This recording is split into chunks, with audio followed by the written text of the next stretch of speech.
Bonjour à tous, aujourd'hui ça va être une vidéo sur la lecture que je viens de terminer. C'est un livre de Jean-Gabriel Cos, L'étonnant pouvoir des couleurs.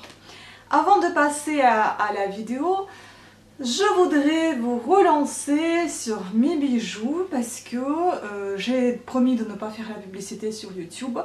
Mais je vais abandonner cette idée parce que soit je vais laisser fleurir mon activité, soit je vais la laisser faner et je préfère la laisser fleurir. Donc pour vous montrer un petit peu, c'est des bijoux que je fais moi-même. S'il y en a qui sont des nouveaux sur mon... qui sont des nouveaux ou de nouvelles, ou nouvelles sur ma chaîne YouTube, je suis micro-entrepreneur et donc je crée les bijoux, les boucles d'oreilles et puis les bracelets et les colliers. Mais essentiellement ce sont des boucles d'oreilles. Donc là vous pouvez voir des boucles d'oreilles en argent avec des cœurs Swarovski et avec des pierres hématites. Donc celles-ci elles sont en argent. Après vous avez des boucles d'oreilles en plaqué or. Vous avez des boucles d'oreilles de toutes sortes sans nickel. En métal simple, en étain, en laiton, enfin tout est marqué sur mon site, dans les pages quand vous allez feuilleter, regarder les bijoux qui vous intéressent, et à chaque fois les matériaux utilisés et puis les mesures pour chaque bijou, pour chaque boucle d'oreille. Donc les mesures c'est très important, regardez-les pour ne pas avoir des surprises, parce qu'il y a des gens qui s'attendent à avoir quelque chose d'énorme et gros au niveau des créoles, mais c'est pas énorme, c'est 4 cm de diamètre. Donc il faut vraiment regarder bien tous les détails, tout est marqué, je ne cache absolument rien, juste il faut être attentif à tout ce qui est marqué pour ne pas avoir des surprises par la suite. Voilà, c'était ça. Et puis ce que je voulais dire, la boutique ça s'appelle Coffret de bijoux, donc le site c'est www.coffretdebijoux.com. Je vous laisse le lien en barre d'infos. N'hésitez pas à me poser des questions sur des éventuels bijoux, sur des éventuels achats si vous souhaitez les effectuer. Voilà, les nouveautés il n'y en a pas pour le moment parce qu'il y en a une tonne de bijoux déjà qui attend leur propriétaire. Voilà, donc maintenant on va passer à la lecture. J'ai lu ce livre, il est plutôt bien. Il y a combien? Il y a 218 pages, sachant que les annexes, bon, c'est pas quelque chose qui est très très intéressant. Donc on va dire la lecture nette s'arrête à la page 194 où la conclusion se termine. C'est un livre très sympa pour, comme c'est marqué, pour le développement personnel, tout simplement. Bon, je ne compte pas le garder, je vais le revendre parce que voilà, c'est lourd, je ne vais pas le relire. Mais pour vous dire de quoi ça parle vraiment des couleurs dans la vie quotidienne, des couleurs dans la vie personnelle, professionnelle, des couleurs qui jouent sur votre santé, des couleurs dans la parapharmacie, des couleurs dans, enfin les codes couleurs en fait dans le vestimentaire, un peu partout en fait. Là j'ai commencé à marquer un peu de résumé pour vous raconter un peu de quoi il s'agit, mais je ne vais pas tout épeler. J'ai commencé juste à faire 2 chapitres et par exemple dans le premier c'est le chapitre peut-être le moins intéressant puisqu'il y a vraiment un peu de, enfin c'est l'intro, c'est un petit peu de historique. Donc ça parle, voilà, la lumière n'existe pas, ça parle de la lumière, la couleur, enfin la perception des couleurs, comment chacun les perçoit, la température de couleur, combien de couleurs sommes-nous capables de voir. L'homme a une mémoire très imprécise des couleurs, perception de couleurs de la faune et de la fleur, quelle couleur distingue tel ou tel animal. Par exemple sur la page 47, moi je ne savais pas que notre vision se rapproche de certains animaux, ou plutôt certains oui, animaux plutôt aquatiques en fait. Donc par exemple, les champions de la couleur, ce sont les crustacés. Ils ont leur ski possède 12 types de photorécepteurs, suivis de près par la menthe de mer, 10 types de photorécepteurs.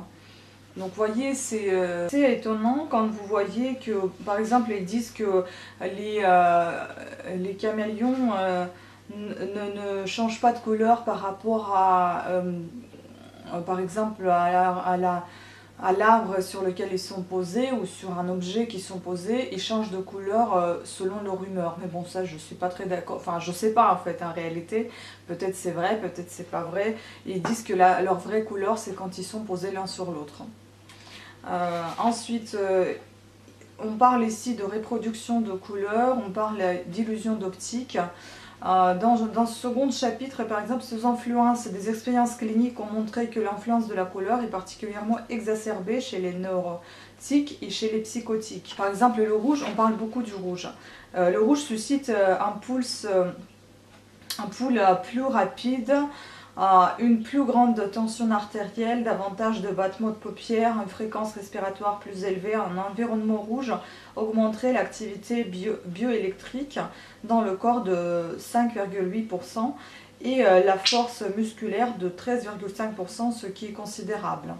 Donc, raison de plus de se méfier de la personne énervée qui voit un rouge. En fait, à chaque fois, vous avez des petites blagues qui ont un rapport avec la couleur, c'est assez sympa. Donc les migraines peuvent être déclenchées par des fréquences précises, clignotement de rouge par exemple. À la page 59, ils disent ici, ils disent que également avéré que certaines migraines ou crises d'épilepsie sont déclenchées par des fréquences précises, clignotement de rouge. Voyez, les couleurs ont par ailleurs une incidence sur l'ouïe, notamment quand les sons apparaissent désagréables. Donc, il a été montré que certains sons peuvent être associés à des couleurs puis traités ensemble de façon intégrée par le cerveau. Enfin, vous voyez, il y a plein de choses comme ça. La couleur du danger et de la domination physique, c'est toujours la couleur rouge.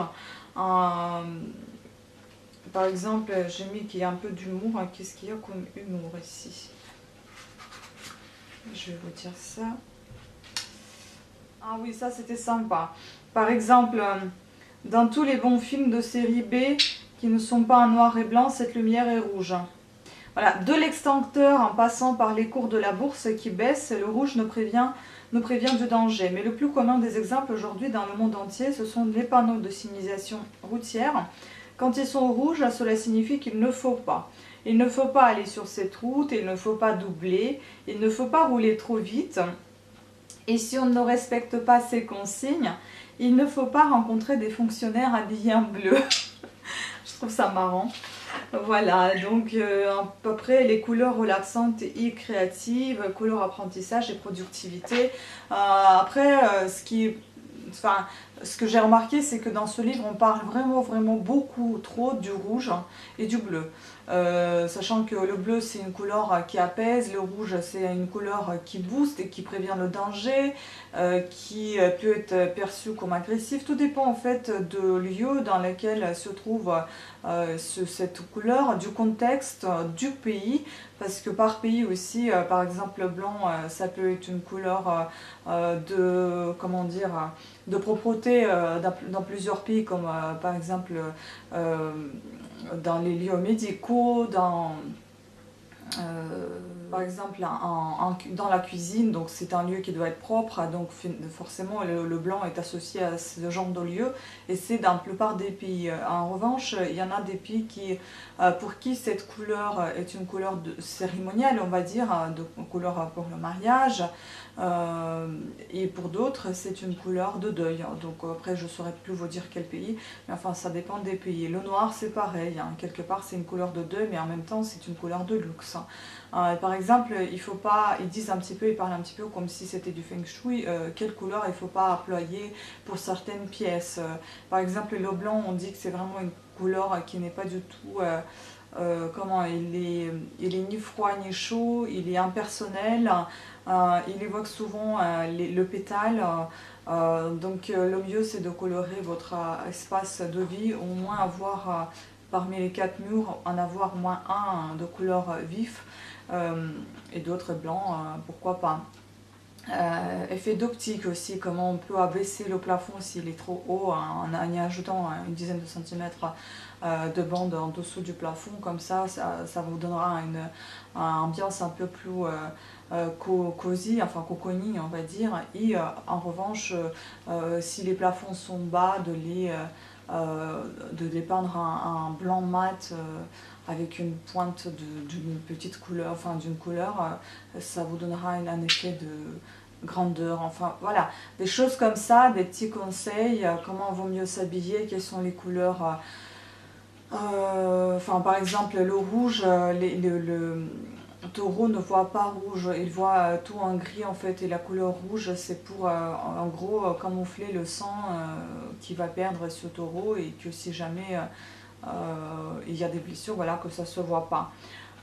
Donc c'est pour ça que c'est en rouge. Et puis pareil pour par exemple la couleur de chambre, il ne faut pas la mettre en bleu parce que c'est une couleur qui est assez apaisante certes, mais c'est une couleur qui ne donne pas du tout de passion. Donc la chambre, ce n'est pas que pour dormir, hein. Violet, ça peut relever aussi à une couleur de passion en quelque sorte, parce qu'il y a quand même des parties rouges dedans.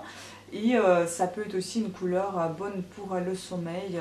Voilà, il ne faut pas peindre par exemple la cuisine en bleu parce que c'est une couleur qui nous donne, qui nous donne plus de fraîcheur, et qui ne donne pas envie de manger, parce que c'est une couleur qui apaise constamment. Et moi j'avais la cuisine bleue, j'avais toujours rêvé d'avoir une cuisine bleue, enfin.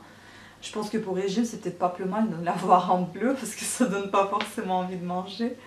Et sinon, justement, il y a des exemples comme quoi les petites nappes Vichy à carreaux blancs et rouges, justement le blanc est associé au rouge, bah, ça donne envie de manger, donc c'est pour ça que souvent c'était ces nappes là, de ces couleurs là. Voilà, en fait, des sujets comme ça, c'est plus vraiment pour la culture générale. C'est plus comme, je sais pas si vous faisiez ça dans l'enfance, moi j'avais souvent des petits cahiers avec mes copines de classe, on se faisait mais quelle couleur tu préfères, elle signifie ceci, cela, enfin c'était un peu, quand on a été gamine, hein, on s'amusait à déterminer quelle couleur est mieux fait pour toi, etc. Donc c'est un peu ce style de livre, je trouve, c'est pas mal pour se détendre, pour apprendre davantage. Mais enfin après, je pense pas le garder, mais je le recommanderais volontiers parce que je trouve que c'est important de savoir des petites choses comme ça peut vous aider peut-être. Par exemple, mon CV, je l'ai changé, il était en gris, et ben je l'ai changé en bleu. Et je me souviens maintenant quand j'étais justement pendant cette formation d'assistante de direction, et ben on appréciait vraiment le CV que j'ai proposé en bleu alors que je savais absolument pas que ça signifie quelque chose. Pour moi, je voyais ce CV un peu plus frais, un peu plus, qui donne un peu plus envie, qui n'est pas agressif, qui donne de la fraîcheur, quoi, qui ramène à quelque chose de nouveau. Et donc, oui, ça a été apprécié. Vous voyez, et maintenant, je viens de lire que eh ben, c'est apprécié, le bleu. Le vert aussi, c'est une couleur, par exemple, quelque part, couleur de malheur. Et quelque part, c'est une couleur persuasive, donc vous pouvez persuader quelqu'un pour quelque chose, enfin voilà. Et puis, j'aime beaucoup, moi, la couleur verte. Je trouve que c'est une couleur de vie, donc voilà. D'ailleurs, cette plante, quelqu'un qui l'a achetée, moi je l'ai récupérée. Franchement, je trouve ça vraiment moche de jeter les plantes. C'est quand même quelque chose de vivant, hein. Enfin, voilà, la pauvre Dracena, maintenant j'espère qu'elle sera bien chez nous. Donc voilà, c'était tout pour cette vidéo. N'hésitez pas à faire un tour dans ma boutique sur www.coffretbijoux.com. N'hésitez pas aussi de faire un tour sur ma page Etsy tricot, couture, bijoux, tout attaché. Si vous souhaitez passer voir ma boutique, là vous allez trouver du tricot, des bijoux, un peu de tout. Et n'hésitez pas à passer vos commandes. N'hésitez pas à m'aider à faire fleurir mon activité. J'espère que vous allez être aussi satisfait de ce que je fais parce que moi j'adore ce que je fais. J'espère que ça va vous plaire également. Voilà, donc je vous laisse tous ces liens en barre d'infos. Je voudrais encore remercier et souhaiter la bienvenue aux nouveaux arrivants, nouveaux et nouvelles abonnés. Merci à vous toutes et à tous d'être parmi nous. Merci à mes anciens abonnés aussi de continuer à rester avec moi et de rester fidèles à mes vidéos, de laisser vos gentils commentaires. Voilà, et je vous dis à très bientôt. Ciao!